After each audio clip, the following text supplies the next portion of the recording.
ভাদ্র মাসের এই তালের সিজনে জামাই যদি আসে শাশুড়ি বাসায় আর যদি এইরকম তালের গুড়গুড়ি পিঠা একবার বানানো হয়, জামাই তো এমনিই খুশিতে ভরপুর হয়ে যাবে। হ্যালো এভরিওয়ান, আসসালামু আলাইকুম। আই হোপ সকলে অনেক বেশি ভালো আছেন। আলহামদুলিল্লাহ আমি অনেক বেশি ভালো। ভাদ্র মাসের এই ভরপুর মৌসুমে তালের একবার হলো গুড়গুড়ি পিঠাটা বানিয়ে দেখবেন, এর ফ্যান হতে আপনি বাধ্য হবেন, এত বেশি মজা লাগে খেতে। এই গুড়গুড়ি পিঠা বানার জন্য প্রথমে একটা বোল নিয়েছি, তারপর পিওর তালের পিউরি নিয়েছি পরিমাণ মতো, আপনারা বেশি বা কম নিতে পারেন। তারপর এখানে আমি লাল চিনি দিয়েছি, দিয়ে ভালোভাবে ফেটাবো যতক্ষণ চিনি না গলে। চিনি ভালোভাবে গলার পর এই পর্যায়ে আমি ময়দা দিয়েছি পরিমাণ মতো, এখানে মোটামুটি হাফ কাপের বেশি ময়দা দিয়েছি। তারপর এখানে চালের গুঁড়া দিয়েছি 2 টেবিল চামচ। এখানে চালের গুঁড়া ও ময়দার সংমিশ্রণে পিঠাটা করবেন, তাহলে খেতেও ভালো লাগবে ও মুসমুসে হবে। এই পিঠাটি বানাতে আমি কোনো প্রকারের বেকিং পাউডার ইউজ করব না, তারপরও দেখবেন অনেক বেশি ফুলকো ফুলকো হবে, যেহেতু এখানে আমি ময়দা ও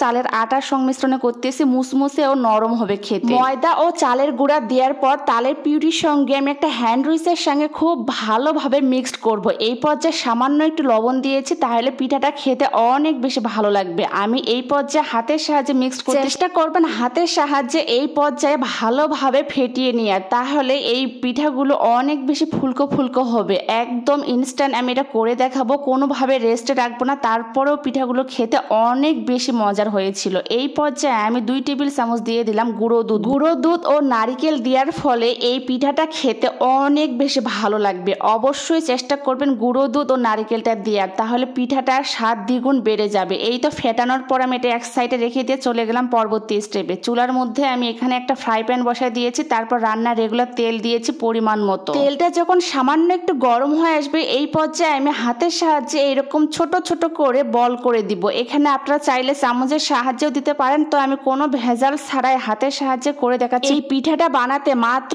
10 থেকে 15 মিনিট টাইম লাগবে হাতে। আপনাদের বাসায় যদি হঠাৎ করে কোনো গেস্ট আসে চলে, অথবা নতুন জামাই চলে আসে, তাহলে মাত্র 10 থেকে 15 মিনিটের মধ্যে এত সুন্দর একটা পিঠা বানিয়ে দিতে পারেন। আর খেতে খেতে আপনার প্রশংসা করতে বাধ্য হবে, রেসিপি জানতে চাইবে কিভাবে আপনি তৈরি করেছেন এই পিঠা। ঘরে থাকা সামান্য কিছু উপকরণ দিয়ে এত সুন্দর যে পিঠা বানানো যায়, অবশ্যই একবার ট্রাই না করলে আপনি বিশ্বাস করতে পারবেন না। আমার ভিডিওটাকে কোন জেলা থেকে দেখতেছেন অবশ্যই কমেন্টে জানাবেন, যাতে আমি নেক্সট ভিডিওতে আপনাদেরকে ধন্যবাদ জানাতে পারি। আমার ভিডিও যদি ভালো লাগে তাহলে অবশ্যই বেশি বেশি করে শেয়ার করে আমার পেজের পাশেই থাকবে। পিঠাগুলো তেলের মধ্যে দেওয়ার পর একটু সময় নিয়ে 2 সাইডে ব্রাউন কালার করে আমি ভেজে নিয়েছি। আর দেখুন কত বেশি ফুলকো ফুলকো হয়েছে, কোনো প্রকারের বেকিং পাউডার ছাড়াই আমি করেছি আজকের এই পিঠাটা। একটা ছাঁকনির সাহায্যে আমি তেল থেকে সেকে নিলাম। এই পিঠাগুলো দেখতে যত বেশি লোভনীয় হয়েছে, খেতে কিন্তু তার থেকেও বেশি মজার। অবশ্যই ভালো লাগলে শেয়ার করবেন। আল্লাহ হাফেজ।